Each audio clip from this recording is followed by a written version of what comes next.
Okay, from the first video, you'll remember, always keep your hands up, always use your footwork to move in and out of the bag, always use your imagination to keep it real, and always think about working the bag, not killing the bag. Today's tip, pretty simple. You should move the bag, don't let the bag move you. That's the way you know if you're throwing a good punch, a good kick, a good knee, elbow, any kind of strike, or not. Let me show you what I'm talking about. The easiest way to see this problem is when people are kicking the bag. Don't you see this all the time? People kick and they fall back, or they kick and they lean back. Can we all agree that those are terrible kicks?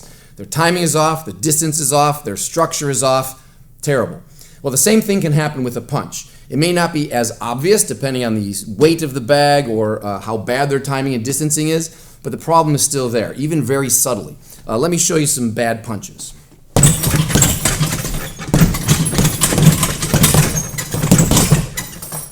You see the problem there? Every time you hit the bag, if your head is going backwards, that's not a good punch. If your body is giving up ground, that's not a good punch.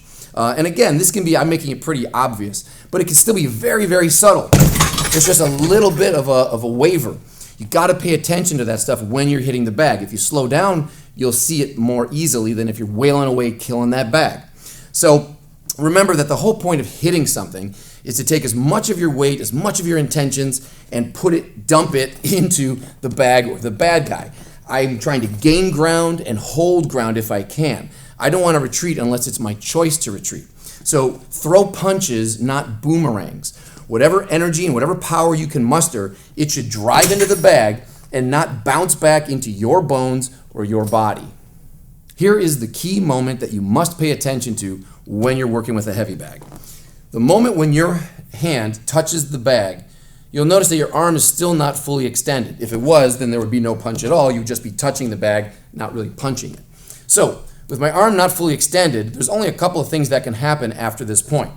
If the bag is heavy enough or I've hit my target that's solid enough that my hand stops, but I insist on still driving forward, well then my body's going to carry through, which is now disrupting my structure and putting me into a bad position. I don't want that. The next thing that can happen is if this bag is solid and heavy, or my bad guy is, as I hit and this stops and I still insist on driving through, well, it's not going that way anymore. I'm basically just going to start pushing myself away from the bag. You're basically doing a push-up off the bag. It's just too heavy. That's no good. What we really want is to try to find that sweet spot where I am at the right distance, I have the right timing with my weight shift, I have the right structure and balance in my body, so that as I'm making contact with the target, I still have enough juice and enough balance to drive into the bag, and I don't give up any ground with my head, with my body, with my feet, with my shoulder, nothing. Everything goes into this bag. That brings us to the topic of short punching. Remember how I said you should always work the heavy bag, not kill the heavy bag? Well, that's where this will pay off. If you go after this bag with the killing mentality and every shot is going to be this fully extended, full power shot, well, then you're constantly going to be finding yourself too close, wrong position, which is going to break up your structure, throw you off balance, and make you end up losing a fight. So instead, as a bag is swinging or as your partner rushes in or as you find yourself a little too close, just move your sweet spot. Instead of thinking that the sweet spot always has to be at the end of your range, find your sweet spot for middle range. Find your sweet spot for close range. No matter where you throw a punch, you should be able to keep your balance, drive the force in, and not have it bounce back into you. So that's my tip. You move the bag, don't let the bag move you. If you like that tip, don't forget to hit subscribe. And hey, jump over to senseiando.com and get on my email list. That way you'll get everything I put out.